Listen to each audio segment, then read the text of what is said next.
وَقَضَىٰ رَبُّكَ أَلَّا تَعْبُدُوا إِلَّا إِيَّهُ، اور تمہارے رب نے یہ بات طے کر دی تھی کہ مت پوجنا کسی کو سوائے اس کے. پہلی کمانڈ تھی توحید. دوسری وَبِالْوَالِدَيْنِ إِحْسَانًا، اور ماں باپ کے ساتھ احسان کرنا. قرآن حکیم میں کم از کم 4 مقامات پہ توحید کے فوراً بعد اللہ تعالیٰ نے ماں باپ کا ذکر کیا، اور اس کا ضربہ سلام ایپیکس یہ ہے سورہ بنی اسرائیل. اس سے زیادہ کہیں نہیں ڈیٹیل آئی ہے، اور نہ سینسٹیویٹی کا لیول. اما یبلغن عندک الکبر، اگر وہ پہنچ جائیں تمہاری موجودگی میں بڑھاپے کی حالت کو، احدہما او کلاہما، چاہے دونوں میں سے ایک چاہے دونوں. وہ صحیح مسلم میں حدیث ہے، آپ صلی اللہ علیہ وآلہ وسلم نے فرمایا کہ برباد ہو جائے وہ شخص جس کو ماں باپ دونوں یا دونوں میں سے کوئی ایک بڑھاپے کی حالت میں ملے اور ان کی خدمت کر کے جنت نہ کما سکے. یہ صحیح مسلم میں ہے. مسلم میں تو اتنی ہی ہے، لیکن ترمذی کے اندر اور مستدرک للحاکم میں وہ بڑی ڈیٹیل حدیث ہے کہ آپ صلی اللہ علیہ وآلہ وسلم 3 سیڑھیاں چڑھے. پہلی سیڑھی پہ فرمایا آمین، پھر دوسری پہ آمین، پھر تیسری پہ آمین. پوچھا گیا تو آپ فرمایا کہ جبرائیل علیہ السلام آئے تھے، انہوں نے کہا کہ آپ اللہ کے رسول صلی اللہ علیہ وآلہ وسلم میری دعا پہ آمین کہیں کہ برباد ہو جائے وہ شخص جس کے سامنے آپ کا ذکر ہو اور وہ آپ پر درود شریف نہ پڑھے، اللہم صلی علی محمد وعلی آل محمد. تو میں نے کہا آمین. پھر انہوں نے کہا کہ برباد ہو جائے وہ شخص کہ جس کو ماں باپ یا دونوں یا دونوں میں سے ایک کو بڑھاپے کی حالت ملے، ان کی خدمت کر کے وہ جنت تک کما سکے. میں نے کہا آمین. اور تیسرا برباد ہو جائے وہ شخص جس کو رمضان کا مہینہ ملے اور وہ اپنی مغفرت نہ کروا سکے. آپ نے فرمایا آمین. مختلف طریق میں یہ ترتیب ڈیفرنٹ ہے. بہرحال یہ تینوں باتیں. اور مسلم شریف میں اتنے الفاظ ہیں، وہ صحیح مسلم میں کہ برباد ہو جائے وہ شخص جس کو ماں باپ دونوں یا دونوں میں سے ایک بڑھاپے میں ملے اور وہ ان کی خدمت کر کے بخشش نہ کر سکے. یہ تو ایک ہے، یہ سائملٹینیس کنٹراسٹ. دوسری طرف یہ ہے کہ اگر وہ پہنچ ہی جائیں تمہارے سامنے دونوں یا دونوں میں سے ایک بڑھاپے کی حالت میں، فلا تقل لہما اف، ان کو اف تک بھی مت کہنا. اف کی ٹرانسلیشن پنجابی میں ہو سکتی ہے آپ کہہ رہے ہیں کہ جی تسی یہ کہو چپ کر کے بیٹھے رہو، تانوں نہیں پتا. یہ تے اللہ دے بندے ہو، یہ تے گال ہے. اللہ دے نزدیک تو اتنی بڑی یہ چیز ہے. اللہ تو کہہ رہا ہے کجربی سے یہ بھی نہیں کہنا یعنی وہ بات کر رہے ہیں اور آپ ان کو صرف اتنا رسپانس کرتے ہیں بس ایویں لگا میں نے، یہ بھی نہیں، جملہ بھی نہیں بولتے. آپ کہتے ہیں ہاں تاک لے، یہ اس کو منع کیا گیا ہے. وہ تو بہت بڑی بات ہے. ان کو اف تک بھی مت کہنا. ولا تنہرہما، اور ان کو مت جھڑکنا. وَقُلْ لَهُمَا قَوْلًا كَرِيمًا، اور بات بڑی نرمی سے ان کے ساتھ کرنا. وَاخْفِضْ لَهُمَا جَنَاحَ الذُّلِّ مِنَ الرَّحْمَةِ، اور اپنے عاجزی کے ساتھ کندھے جھکا کے رکھنا ان کے سامنے. یعنی آپ غیر اللہ کے سامنے جھک نہیں سکتے اتنا کہ آپ کے ہاتھ گھٹنوں تک لگ جائیں. ماں باپ کے سامنے بھی آپ اتنا جھکیں کہ ہاتھ گھٹنوں تک نہ لگیں، یعنی حالت رکوع نہ بنے. اس سے پہلے یعنی آپ نے ایسے ان کے سامنے رہنا، جی ابا جی، جی امی جی، اس طرح اپنے عاجزی کے ساتھ کندھے جھکا کے رکھنا. وَقُلْ رَبِّ ارْحَمْهُمَا كَمَا رَبَّيَانِي صَغِيرًا، اور ان کے لیے دعا کرنا ہے رب ان دونوں پر رحم فرما جس طرح بچپن میں انہوں نے مجھے رحم کر کے پالا تھا. اور یہ وجہ بھی بتا دی کہ بچپن میں چونکہ انہوں نے پالا ہوا ہے، سب سے لاچار انسان کا بچہ ہے. بلی کے بچے کو آپ اس ٹیبل پہ رکھ دیں نیچے نہیں گرے گا، اور انسان کا آپ سال کا بچہ بھی رکھ دینا، وہ اگر کروٹ لیتا ہے تو گر پڑے گا. اس کو نہیں عقل کہ میں نے نیچے گرنا ہے یا نہیں گرنا. اتنا لاچار ہے انسان. اسی لیے انسان کے ماں باپ کو اتنا حق دیا گیا، چاہے وہ مشرک ہی کیوں نہ ہو. دنیاوی معاملے میں ان کے ساتھ معروف طریقے سے چلنا ہے. یہ حضرت لقمان کی جو نصیحت ہے، میرا بھی وہ لیکچر بھی ریکارڈ ہوا ہے، مسئلہ 176 میں نے بتایا. ربکم اعلم بما فی نفوسکم، یہ آپ کی بات کا جواب آ رہا ہے. تمہارا رب خوب جانتا ہے جو تمہارے جی میں ہے.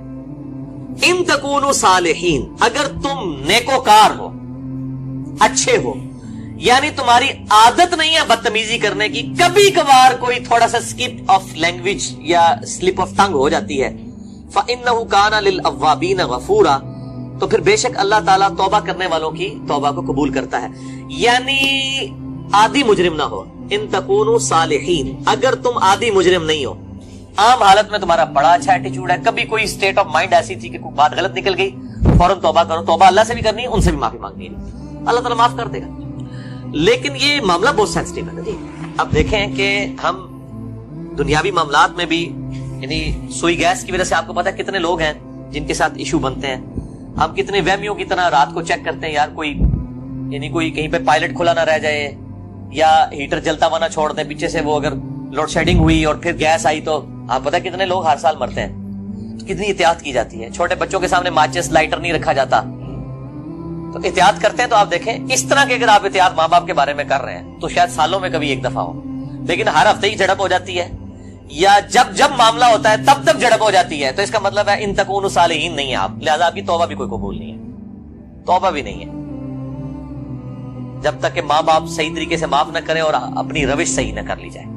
تو اس میں یہ بہتر، یہ میں نے بھی دیکھا ہے، مطلب میری بھی ایک بڑی ایکسٹروورٹ نیچر ہے، تو مطلب بعض اوقات ماں باپ کو یعنی ایک بچپنے کی طرف سورہ حج میں آتا ہے کہ اللہ تعالیٰ رذیل عمر تک لٹا دیتا ہے کہ کئی چیزیں جاننے کے بعد کچھ نہ جانے، بوڑھے اور بچے برابر ہوتے ہیں۔ میری بھی یعنی الحمدللہ دادی ماں کی عمر 90 سال ہو چکی ہے، میں یعنی آج سے 10 سال پہلے دیکھتا ہوں اور اب ان میں کافی فرق آیا، یعنی بالکل بچوں والی آتے ہیں، چھوٹی چھوٹی بات کو مائنڈ کرنا۔ تو میں اپنے ماں باپ کو بھی سمجھاتا رہتا ہوں، وہ ابھی بھی ان کے ساتھ اسی طرح مقابلہ کر رہے ہوتے ہیں ادب کے دائرے کے اندر، تو میں ان کہتا ہوں ان کے ساتھ مقابلہ بنتا ہی نہیں ہے۔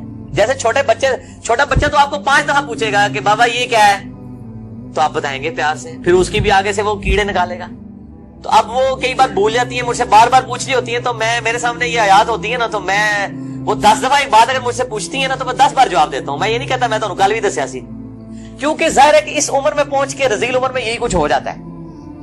تو انسان کو یعنی بالکل پازیٹیو رہنا چاہیے، ڈرتے رہنا چاہیے، کیونکہ توحید کے بعد قرآن حکیم میں کم از کم 4 جگہ اللہ تعالیٰ نے ماں باپ کے حق کا ذکر کیا، اور جنت اور دوزخ ڈیپینڈنٹ ہو گئی ہے، ٹھیک ہے جی، اس حوالے سے تو بہت احتیاط کرنی چاہیے۔ اگر ایسا ہو چکا ہو اور والدین سے معافی بھی نہ مانگ سکے انسان، اور والدین زندہ ہے نہیں سر، ظاہر ہے معافی اسی صورت میں نہیں مانگ سکتا نا اس وقت اس اسٹیج پہ۔ نہیں، بعض لوگ اس لیے بھی نہیں مانگ سکتے کہ وہ ماں باپ کو چھوڑ کے دوسرے ملک چلے گئے ہوتے ہیں، ہاں یہ بھی ممکن ہے، تو وہ کلیریفیکیشن ضروری ہے۔ دیکھیں، ماں باپ سے اگر ایسا ہو گیا تو فوراً سے پہلے ماں باپ کے لیے دعائیں مغفرت کریں اور ان کی طرف سے صدقہ اور خیرات کریں، جیسا کہ سنن ابن ماجہ میں حدیث ہے کہ یہ صحیح سند کے ساتھ ہے کہ ایک شخص کے مرنے کے بعد جنت میں کچھ درجے بلند کیے جاتے ہیں، تو پوچھتا ہے اللہ یہ میں نے نیکی نہیں کی تھی، یہ کیوں میرے درجات بلند ہوئے؟ تو اللہ تعالیٰ فرماتا ہے تیری اولاد نے تیرے لیے استغفار کیا، تو اس کی وجہ سے ہی تیرے درجات بلند۔ اولاد تو انویسٹمنٹ ہے، صحیح مسلم میں حدیث ہے کہ مردے کو 3 اعمال کا ثواب ملتا ہے۔ نمبر 1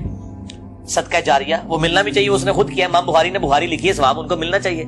میری اب ویڈیوز ریکارڈ ہو رہی ہیں، میرے مرنے کے بعد بھی لوگ دیکھیں گے، اس کا ثواب مجھے ملنا چاہیے، کیونکہ میں نے الحمدللہ اس پہ محنت کر کے اللہ کے لیے اخلاص کے ساتھ ریکارڈنگ کی ہے، تو میرا ہی عمل ہے، مجھے مل رہا ہے، مرنے کے بعد بھی ملے گا۔ نمبر 2 علم کی بات، جیسے امام بخاری نے اب صحیح بخاری لکھی ہے تو وہ علم لوگوں تک پہنچایا ہے، ان کو مرنے کے بعد بھی ثواب ملے۔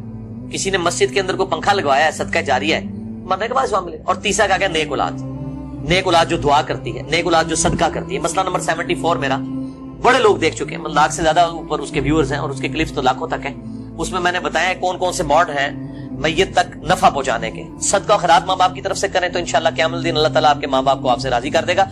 جب ان کو مرنے کے بعد آپ کی دعاؤں سے نفع ملے گا تو بڑے خوش ہوں گے کہ ہمارے بچوں نے ہمیں مرنے کے بعد یاد رکھا، اور آپ کی دعاؤں کی برکت سے اگر وہ مشکل میں ہے مرنے کے بعد خدا نہ خواستہ اور وہ آسانی میں آ جاتے ہیں، اور اگر وہ آسانی میں ہے تو اس سے زیادہ آسانی میں چلے جاتے ہیں، تو وہ خود بخود آٹومیٹکلی خوش ہوں گے کہ میرے پتر نے میرے سے کیتا ہے، تو اللہ تعالیٰ ان کو راضی کر دے گا۔ اور ایک دوسری حدیث جو ابو داؤد میں ہے کہ ماں باپ اگر مر جائیں تو ماں باپ کے قریبی رشتہ داروں کے ساتھ اس نے سلوک کرو، ماں مر گئی ہے خالہ کے ساتھ اس نے سلوک کرو، باپ مر گیا تو چچا اور تایا کے ساتھ اس نے سلوک کرو، ایکویلنٹ، وہ بھی چیز ان کے لیے آرام کا باعث ہے۔ اور دعا کریں، یہ جو دعا میں نے پڑھی ہے رب ارحمہما، اے رب ان دونوں پر رحم فرما، کما ربیانی صغیرا، اے اللہ جب میں بچپن میں چھوٹا بچہ تھا جس طرح انہوں نے مجھ پر رحم کیا تو بھی ان پر رحم فرما۔ یہ آپ تشہد میں دعا لازم کریں، ہم تو مانگتے ہیں، چاہے ماں باپ زندہ ہیں مر چکے ہیں، دونوں صورتوں میں ماں باپ کے لیے دعا کرنی ہے۔ ہم لوگ سمجھتے ہیں بندہ مر گیا ادھر سے دعا کرنی ہے، اور بھائی زندہ ہے جڑا یہ مر گیا ہے، دونوں صورتوں میں دعا تو کرنی ہے۔ دعا کی ضرورت تو زندوں کو زیادہ ہے، اس لیے کہ مرنے والے تو چلے مر گیا، زندے بندہ جو ہے وہ اس کے پاس تو چانس ہے کہ وہ اللہ کی طرف لوٹ آئے اور وہ گمراہی کا راستہ چھوڑ کے اچھائی کا راستہ، اور اگر اچھائی کے راستے پہ تو استقامت اختیار کرے تو دعا کرنی چاہیے، اور یہ دعا ضرور کرنی چاہیے، اللہم اہدنا الصراط المستقیم صراط الذین انعمت علیہم غیر المغضوب علیہم ولا الضالین، آمین۔